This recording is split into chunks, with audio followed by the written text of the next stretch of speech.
anggota legislatif memang tidak mengurusi secara langsung mereka yang berada di masyarakat. Mereka membuat undang-undang untuk kebaikan publik. Tetapi mereka juga seharusnya bisa berpikir tentang hal-hal yang lebih detail, karena bagaimanapun masyarakat di tempat Anda yang memilih mereka untuk bisa duduk. Jadi suara Anda penting untuk mereka.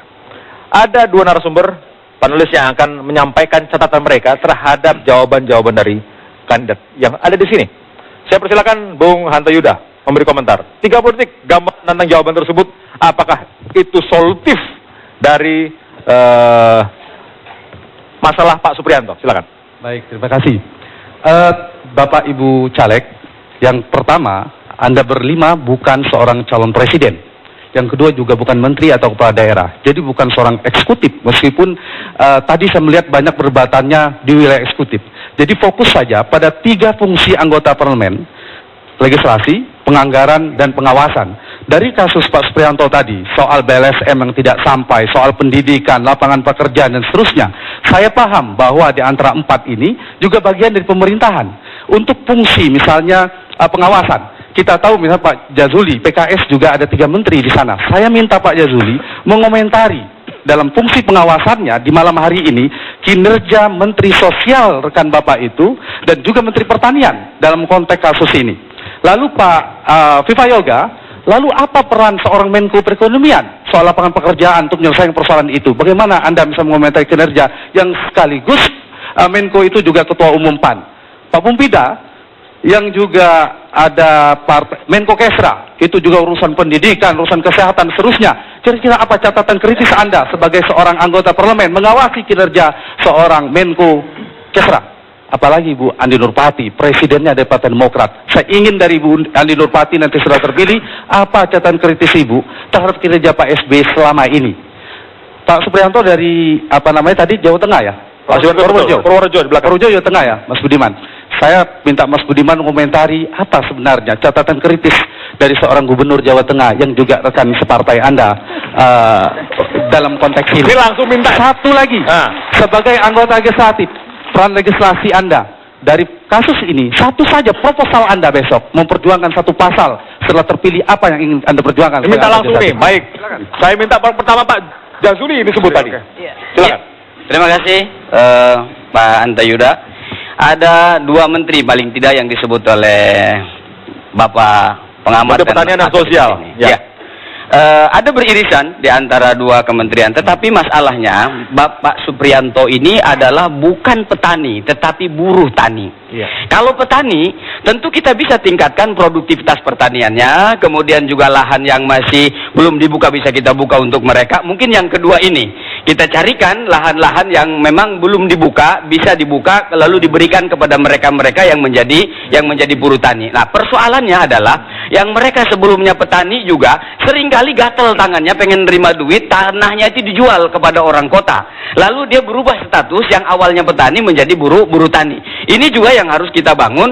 Mereka ini harus bangga jadi petani. Tanpa petani, presiden, DPR, dan gubernur tidak ada yang makan. Dengan petanilah jasa mereka itu yang luar biasa.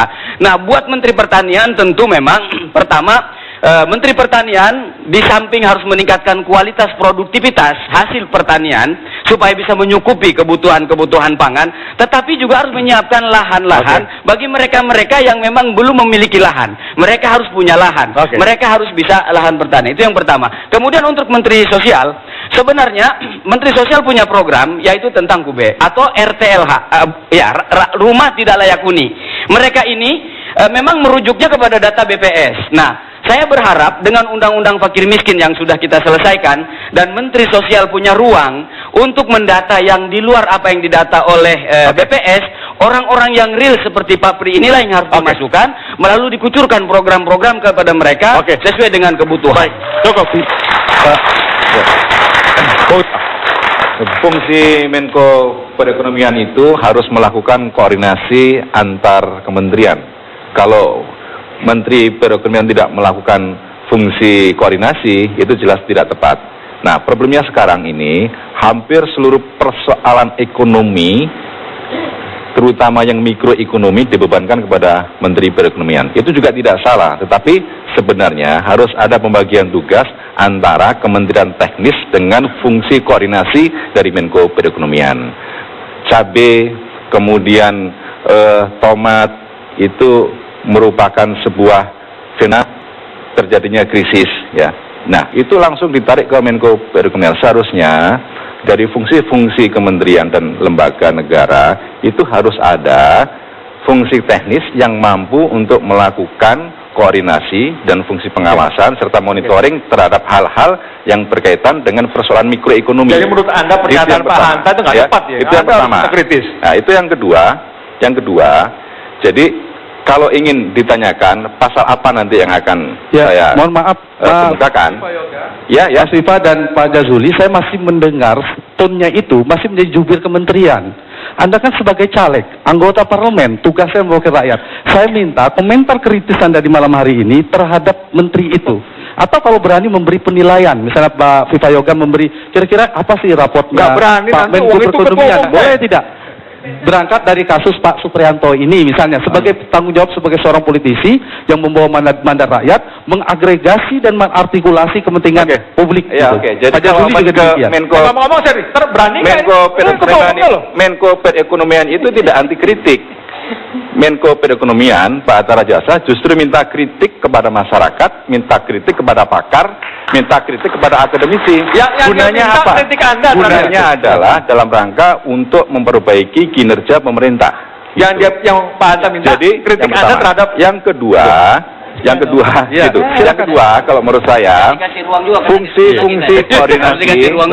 fungsi-fungsi koordinasi perekonomian itu harus melibatkan seluruh kementerian teknis gitu. Tapi terkadang proses untuk pengambilan keputusan tidak seluruhnya bisa di-cover oleh seorang Menko, karena proses pengambilan kebijakan teknis itu adalah di Rakortas, rapat koordinasi terbatas. Tapi meskipun begitu harus juga ada tanggung jawab bersama, bukan ini adalah merupakan tanggung jawab Menko saja, tapi yang lebih penting lagi itu adalah kementerian teknis yang harus bertanggung jawab juga. Tapi ngomong-ngomong, cocoknya beliau ini di Partai Demokrat loh. Iya. Bung Wibida. Ya, sebetulnya tidak fair kalau hanya menilai anggota dewan itu punya hak 3 itu, tapi kita juga punya kewajiban. Kita ini disumpah untuk bisa memperjuangkan aspirasi masyarakat, apalagi masyarakat dari dapil kita sendiri. Itu jelas di dalam sumpah kita. Nah, perjuangan ini yang tadi yang saya lihat, bahwa aspirasinya dari Pak Supri ini apa? Dia ingin keluar dari keadaannya sekarang. Oleh karena itu tadi saya sarankan, dalam konteks ini hijrah, itu pun disarankan oleh agama Islam, agar hijrah dan kemudian ikuti yang namanya program transmigrasi dibina oleh pemerintah dan langsung tepat sasaran. Kalau masalah Menko Kesra nih, persoalannya sekarang peran daripada Menko Kesra itu sudah agak banyak terpotong dikarenakan adanya eksistensi daripada tim nasional percepatan pemberantasan kemiskinan atau TNP2K yang ada di bawah Wapres, di mana data-data fakir miskin di sana masih carut marut. Persoalan Jamkesmas yang tidak terselesaikan dan kemudian sekarang PBI masih banyak yang tidak tepat yang sudah saya lakukan di dalam konteks mengawasi. Berapa kira-kira sebagai anggota parlemen, saya ingin jawaban dari keempat bahkan dengan Mas Budiman berlima. Kalau gitu kasih raport saja, saya ingin mendengar disaksikan oleh khalayak. Anda sebagai anggota parlemen memberi penilaian kepada Menko Kesra, raportnya apa? Kira-kira berangkat dari kasus ini. Lalu Pak Viva Yoga memberi penilaian kepada kinerja Menko Perekonomian, Pak Jazuli Menteri Sosial dan Menteri Pertanian. Nanti. Saya tidak memakai istilah angka ya, karena kuantifikasi itu agak sulit. Tapi kalau menurut saya Mas Agung dalam hal ini terlepas dari berbagai macam saya hormat terhadap dia, perannya tidak menonjol di dalam konteks menciptakan kesejahteraan yang diharapkan. Selanjutnya, maaf lagi, Bu. Iya, saya ingin memberi kesempatan Anda untuk ngomong sesaat lagi setelah pariwara. Kita break dulu. Dua kandidat kembali. Dengan pernyataan beliau.